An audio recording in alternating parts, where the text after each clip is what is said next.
Hi and welcome back to another video. In this video I will explain all the stages of a star.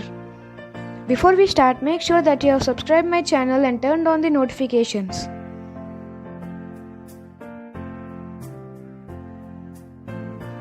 Stars such as the Sun are large balls of plasma that inevitably fill the space around them with heat and light. The mass of the star determines how hot the star will burn and how it will die.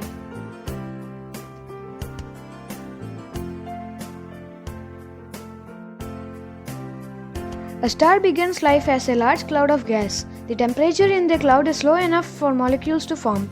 Some of the molecules, such as hydrogen, light up and allow astronomers to see them in space.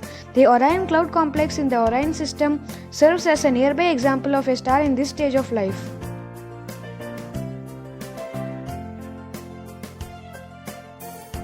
As the gas particles in the molecular cloud run into each other, heat energy is released, which allows a warm clump of molecules to form in the gas cloud. This clump is referred to as a protostar. Since protostars are warmer than other material in the molecular cloud, these formations can be seen with the infrared vision. Depending on the size of the molecular cloud, several protostars can form in one cloud.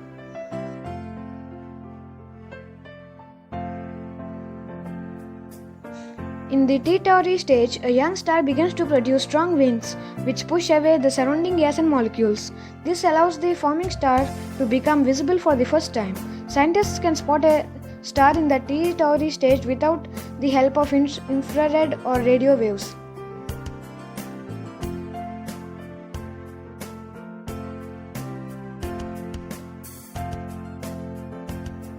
Eventually, the young star reaches hydrostatic equilibrium, in which its gravity compression is balanced by its outward pressure, giving it a solid shape. The star then becomes a main sequence star. It will spend 90% of its life in this stage, fusing hydrogen molecules and forming helium in its core. The Sun of the solar system is currently in its main sequence phase.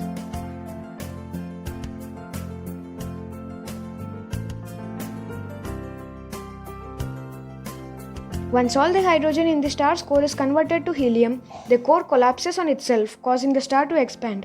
As it expands, it first becomes a subgiant star, then a red giant.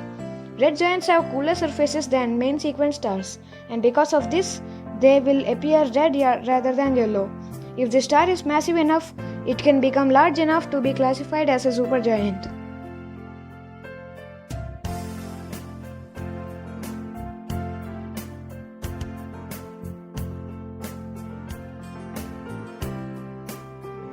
As it expands, the star begins fusing helium molecules in its core, and the energy of this reaction prevents the core from collapsing. Once helium fusion ends, the core shrinks, and the star begins fusing carbon. This process repeats until iron begins appearing in the core. Iron fusion absorbs energy, so the presence of iron causes the core to collapse. If the star is massive enough, the implosion creates a supernova. Smaller stars like the Sun contract peacefully into white dwarfs, while their outer shells radiate away as planetary nebulae.